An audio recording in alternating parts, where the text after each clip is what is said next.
Hello my dear students इसके पहले वाली जो क्लास है उसमें हमने एम्पेरिकल फार्मूला के बारे में पढ़ा था और उसी के ऊपर बेस्ड ये हमारी एक्सरसाइज है। तो लेट्स स्टार्ट। सबसे पहले one question is given to you. The question is an organic compound. सबसे पहले एक देखो क्वेश्चन क्या क्या बोलता जा रहा है तो वो अपन लिखते जाते हैं। N organic compound. अब आपको ऑर्गेनिक कंपाउंड के बारे में पता होना चाहिए कि what is organic compound. Organic compound का मतलब होता है कि ऐसा कंपाउंड जिसके अंदर कार्बन भी हो, ठीक है, हाइड्रोजन हो और जनरली इसके अंदर ऑक्सीजन भी हो जाता है, ठीक है। लेकिन carbon and hydrogen is mandatory, ये मस्ट है, ये तो होना ही चाहिए, इसलिए इनको अपन हाइड्रोकार्बन भी बोलते हैं। क्या बोलते हैं? हाइड्रोकार्बन। ऑर्गेनिक कंपाउंड का मतलब क्या होता है? हाइड्रोकार्बन, ठीक है। तो कार्बन भी होगा और हाइड्रोजन भी होगा, ठीक है, और ऑक्सीजन गिवन है हमारे पास, देखेंगे अभी। तो वो बोल रहा है कि N organic compound on analysis, उसका एनालिसिस किया गया, गेव द फॉलोइंग डेटा, और उस ऑर्गेनिक कंपाउंड का अगर हमने एनालिसिस किया तो हमारे पास ये डेटाज हमें मिले। कार्बन कितना है?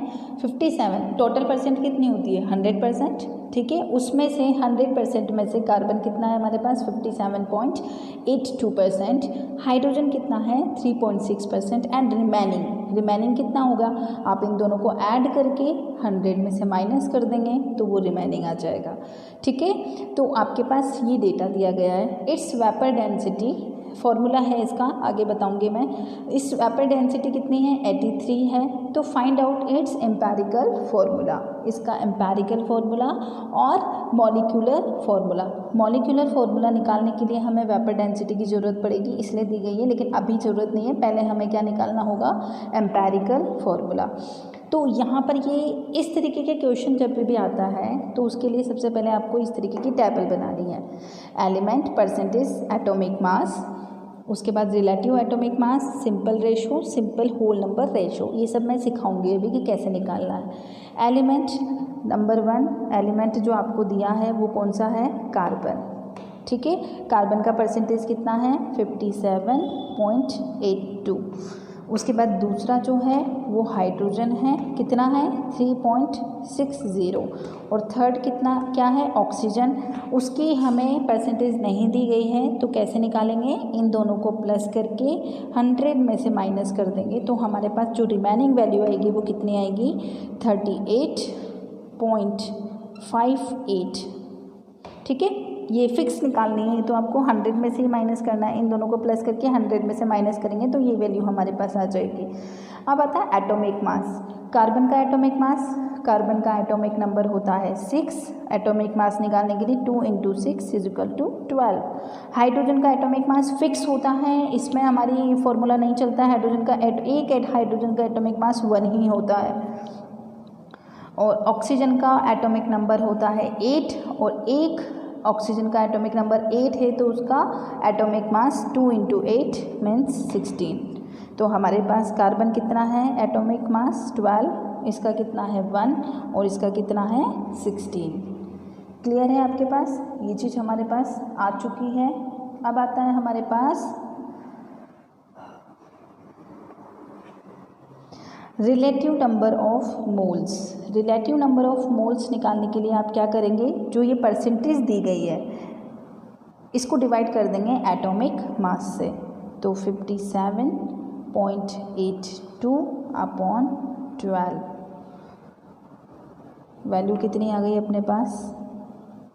अभी कैलकुलेटर से निकालेंगे। 3.60 बाय 1, ये 8.58 बाय 16, ठीक है।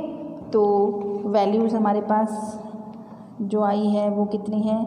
हमारे पास फर्स्ट वैल्यू अगर अपन निकालेंगे कैलकुलेटर से तो अपने पास वैल्यू आएगी 4.818। इसकी वैल्यू आ रही है 3.60 और इसकी वैल्यू आ रही है हमारे पास 2.40, ठीक है। ये वैल्यूज़ हमारे पास आ चुकी है कार्बन की, हाइड्रोजन की और ऑक्सीजन की। अब हम क्या करेंगे, सबसे कम जो डेटा है, देखो इसमें सबसे छोटी नंबर कौन सी है, ये और ये, सबसे छोटी नंबर कौन सी है, ये वाली। ठीक है, तो जो भी वैल्यू हमारे पास आई है उसको होल नंबर में चेंज करने के लिए, सिंपल रेशो में चेंज करने के लिए सबसे छोटे नंबर से क्या करेंगे, हम डिवाइड करेंगे। तो इसकी वैल्यू हमारे पास आई थी दिस वन, तो 4.818 डिवाइडेड बाय सबसे छोटी वैल्यू कितनी थी 2.40, इसकी वैल्यू 3.60, इसको डिवाइडेड बाय 2.40, सेम से ही डिवाइड करेंगे इसको, इसकी वैल्यू 2.40 डिवाइडेड बाय 2.40, तो हमारे पास इसकी वैल्यू कितनी आई है 2, इसकी वैल्यू कितनी आई है 1.5 और इसकी वैल्यू कितनी आई है 1। ठीक है, हमारे पास एक की वैल्यू आई है 2, दूसरे की वैल्यू आई है 1.5 और तीसरे की वैल्यू आई है 1। ठीक है, जब हम किससे डिवाइड करेंगे इसको 2.40 से, 2.40 से, 2.40 से। ठीक है, अब ये सिंपल होल नंबर रेशो है क्या, 2:1.5:1, क्या ये सिंपल होल नंबर रेशो है, बिल्कुल नहीं है। क्यों, क्योंकि एक डिजिट हमारे पास पॉइंट में है, तो इस पॉइंट को हटाने के लिए हम इन तीनों नंबर को सेम चीज़ से मल्टीप्लाई कर देंगे। तो किससे मल्टीप्लाई करें हम इसको, बताइए, हम इसको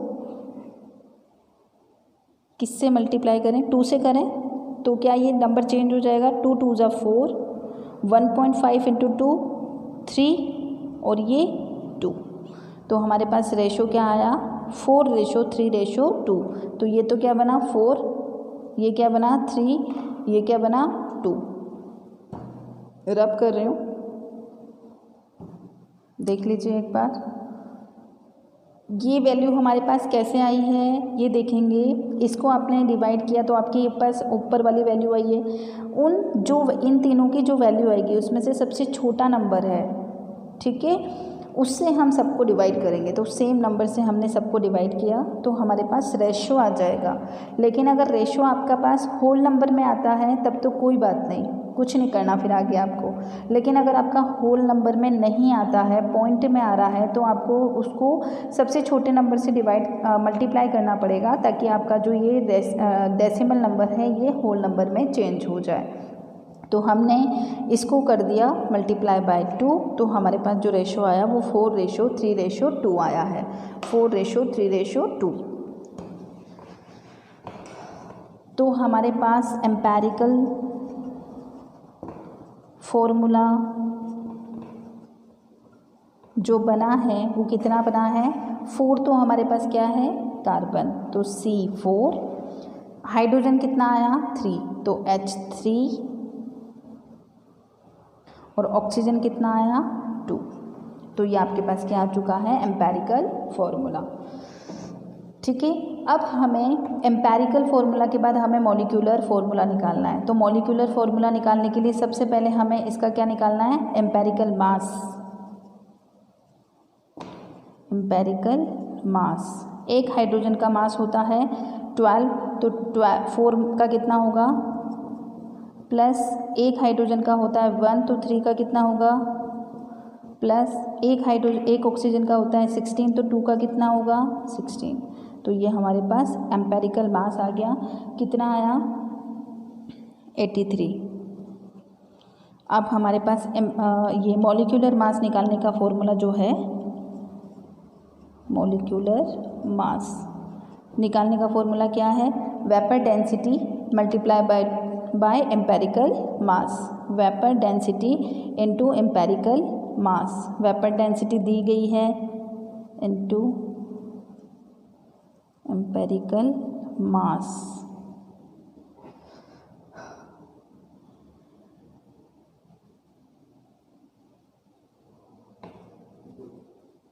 मॉलिक्यूलर मास निकालने का फॉर्मूला क्या है, sorry vapour density multiply by 2, vapour density multiply by 2।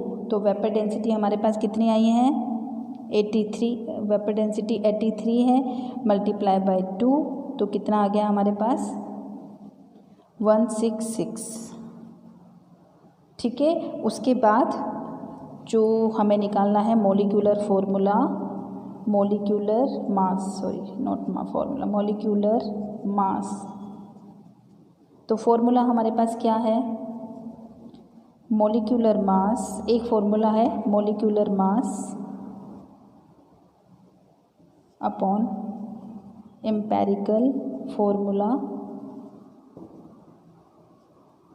Mass, formula mass. Molecular मास हमारे पास कितना आया था, 166 ये वाला आया था, और एम्पेरिकल फॉर्मूला मास कितना था, 83 डिवाइडेड बाय 2। तो ये n की वैल्यू है, क्या है ये, n की वैल्यू।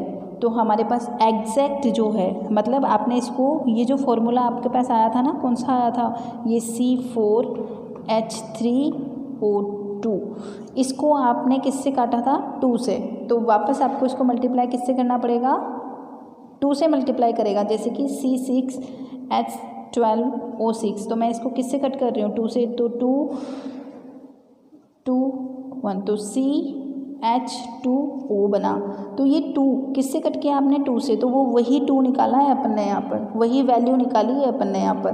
तो अब हम क्या करेंगे, एग्जैक्ट फार्मूला निकालने के लिए हम एम्पेरिकल फार्मूला को, जो हमारे पास ये वैल्यू आई है, न्यूमरिक वैल्यू आई है, उससे मल्टीप्लाई कर देंगे।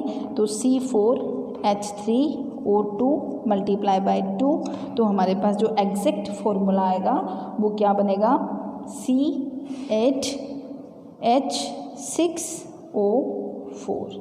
ये था हमारे पास, इस ऑर्गेनिक कंपाउंड का नाम क्या था, ये वाला, ठीक है, और उसका ये सारा डेटा था। तो ये आपको समझ में आया। एक आपके बुक में क्वेश्चन दिया गया है, उसको सॉल्व करना, आपको कुछ हद तक समझ में आ जाएगा। ये नीचे वाली वैल्यू नहीं भी समझ में आए तो कोई बात नहीं, when school will reopen then definitely we will discuss about it again, ठीक है, हम दोबारा डिस्कस करेंगे ये सब चीज़ों के बारे में। लेकिन अगर आपको यहाँ तक, ये टेबल तक समझ में आ गया है देन ओके, ठीक है, okay, till then have a nice day. यहाँ पर आप हमारा चैप्टर कंप्लीट हो जाता है, ये चैप्टर हमारा फर्स्ट चैप्टर कंप्लीट हो गया है, ठीक है। नेक्स्ट सेशन में हम न्यू चैप्टर स्टडी करेंगे। Till then take care of you.